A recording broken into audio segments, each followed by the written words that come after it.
Selamünaleyküm dostlar, hər vaxtınız xeyirli, uğurlu və bərəkətli olsun. Bizim əzizimiz, baş tacımız olan qeyrətli qardaşımız Şeyx Sərdarla bağlı olacaq mənim çıxışım. Xahiş edirəm bütün əzizlərimdən, dostlarımdan ki, bu videonu paylaşsınlar və ictimailəşdirsinlər ki, getsin Mirqapar, üzr istəyirəm. Mir Saleh Seyidova bu şərəfsizin sifarişi ilə bugünkü gündə Şeyx Sərdar Karsa salınıb. Əziz və dəyərli dostlarım, dəyərli qardaşlarım, 19 oktyabr 2021-ci ildə bilirsiniz ki, İrana göyə casusluq ittihamı ilə Şeyx Sərdar Həsənini 17 il azadlıqdan məhrum edildilər. Demək olar bir müddət Milli Təhlükəsizlik Nazirliyi TTX-nin padvalında saxlanıldı. Bir müddətdən sonra onu göndərdilər normal cəza çəkmə müəssisəsinə. Demək olar bir günləri Şeyx Sərdar Həsənini göndəriblər bir saylı cəza çəkmə müəssisəsinə və cəza çəkmə müəssisəsində göyə Şeyx Sərdar Həsənli hansısa qaydaları pozduğuna görə Şeyx Sərdar Həsənli Karsa bağlayıblar. Mən buradan şərəfsiz Mir Saleh Seyidova səslənirəm. Mir Saleh, bu sənsən. Şərəfə tüpürüm, qeyrətə tüpürüm, olmayan şərəfə tüpürüm.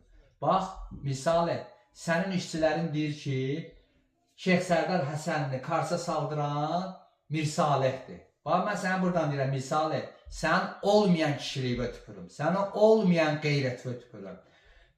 Demək olar, azadlıqda da insanlara imkan vermirsiniz, həbsdə də imkan vermirsiniz. Hatta həbsdə olan əzizlərimizi, dəyərli qardaşlarımızı, dostlarımızı bir gün Karsa salıb onlara işgəncə verirsiniz. İşgəncəni də verəm, bax, bu həmən gördüyünüz bu şəkildə Mir Saleh Seyidovdur. Polkovnik, şərəfsiz. Şərəfsizin belindən əmələ gələn. Bəli, bax, Mir Saleh, mən bunu deyirəm ki, qoy sənin ailən baxsın. Qoy sənin ailə üzvlərin bu video baxsın, sənin üzvə tüpürsünlər ki, sən hansı yolun yolçususan. Bir günləri Azərbaycan xalqının qeyrətli oğullarını Karsa salıb, işgəncə verib, həzz alırsan sən. Bəli, bir vaxt gələcək, bir zaman gələcək.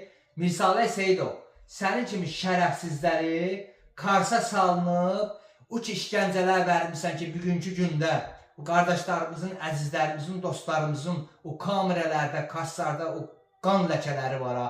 Bir gün o qan ləkələrini səni dili ilə xalqyalatdıracaq. Buna əmin olasan. Buna əmin olasan ki, mən həmişə də deyirəm, bax, bir gün də deyirəm, bunların arvadlarının at paltarlarına qədər həbsdə olan, istər inancı olsun, istər